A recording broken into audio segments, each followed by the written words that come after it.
4년 전과 자신을 한번 비교해 보세요. 얼마나 달라지셨나요? 만약 달라진 것이 크게 없다고 생각된다면 오늘 제 이야기가 도움이 될지도 모릅니다. 끝까지 들어보시고 좋은 내용 가져가셨으면 좋겠습니다. 안녕하세요. 그림 그리고 글 쓰는 한부 시인입니다. 여러분은 이런 경험 있으신가요? 뭔가 해보겠다고, 새롭게 변해보겠다고, 내가 좋아하는 일을 해보겠다고 마음을 먹었는데 온갖 일들이 나를 괴롭히는 거예요. 하고 싶은 일을 드디어 찾았는데 원래 내가 살아오던 삶이 발목을 잡고 있는 것 같습니다. 식사를 준비하고 청소를 하고 교회 예배를 준비하는 것, 늘상 해오던 일상이었는데 새로운 제 꿈에 도전하려니 이 일상이 오히려 장애물처럼 느껴지기 시작했습니다. 저는 오랜 시간 가슴에만 담고 있었던 화가라는 꿈에 도전하는 중입니다. 그렇게 마음을 먹고 시작을 하니 생각지도 못했던 것들이 저를 방해하기 시작합니다. 오늘은 저를 막고 있었던 장애물들과 그것의 실체에 대해서 이야기해 보려고 합니다. 저의 이야기를 들어보시고 여러분들도 저와 같은 장애물에 막혀 있는 것은 아닌지 한번 체크해 보시면 어떨까요? 저는 목사의 아내로 살면서 남편을 도와 교회 일만 하는 사람으로 살아왔습니다. 교회라는 특수한 환경과 목사의 아내이니 남편을 도와 교회 일만 하는 것이 당연하다고 생각하며 살았습니다.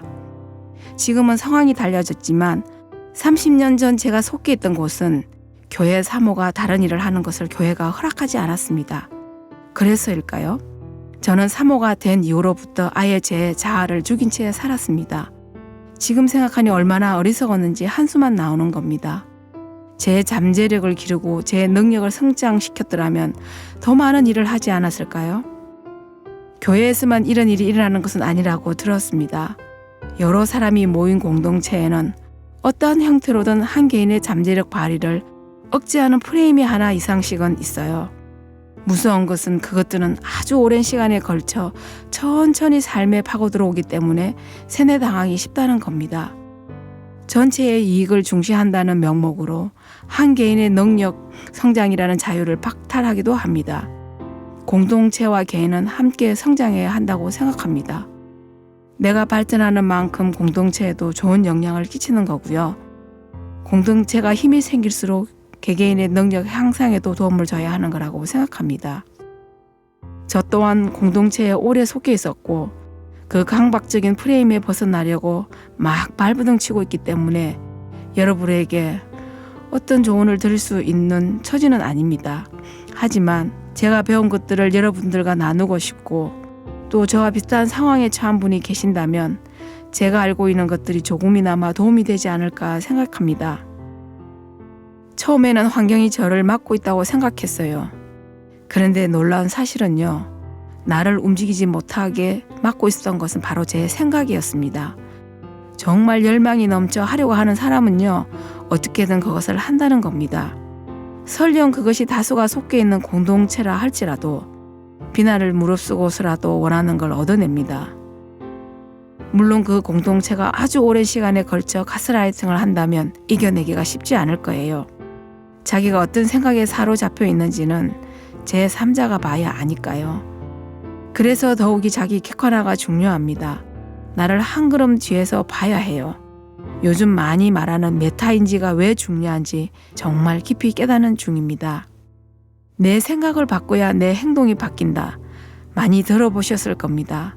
하지만 우리는 왜 쉽게 생각을 바꾸거나 행동을 바꾸지 못하는 걸까요? 제가 느낀 바로는 그렇습니다. 어쩌면 우리는 지금 상황을 바꾸고 싶을 만큼 급하지 않거나 간절하지 않아서 그럴 겁니다. 지금 밥을 먹을 수 있다면 내 뇌에서는 급한 상황이라고 느낄까요? 만약 돈이 정말 한 푼도 없고 빌릴 수도 없는 상황이라면 지금 당장 뛰어다니면서 일을 구하려고 하지 않을까요? 너무 극단적이라고요? 사람은 극단적이지 않으면 과연 움직일까요? 소 잃고 왜 안 간 꽂힌다는 아주 좋은 속담이 있습니다. 사람은요, 극단적인 상황이 안 생기면 움직이질 않아요. 그렇다고 지금 당장 내 삶에 그런 상황을 만들 수는 없잖아요. 이럴 때 제일 사용하기가 좋은 것이 바로 상상력이에요. 4년 전과 자신을 한번 비교해 보세요. 얼마나 나아졌나요? 별로 나아진 것이 없거나 더 퇴보하셨나요? 오늘 나의 하루가 어제와 같다면 4년 후에도 아마 똑같은 삶이거나 더 퇴보할 가능성이 높습니다. 만약 그렇다면 내 상황이 어떨 것 같나요? 견딜 수 있을 것 같은가요? 저는 사실 발등에 불이 떨어진 상황이에요.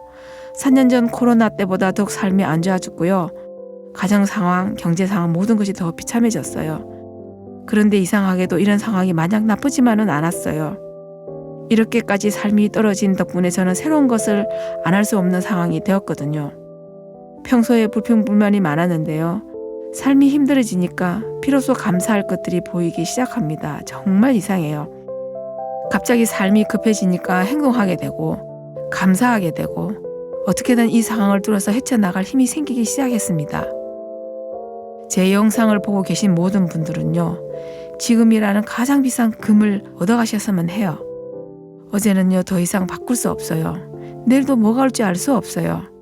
한 가지 확실한 것은 지금은 내가 내 생각과 행동을 긍정적으로 바꿔 나갈 수 있다는 거예요. 딱 한 발자국만 앞으로 나아가 보세요. 그동안 보이지 않던 것들이 하나씩 눈에 들어옵니다. 뭐가 보이는지는 말씀드리기가 어려워요. 각자 원하는 삶과 목표가 다르니까요.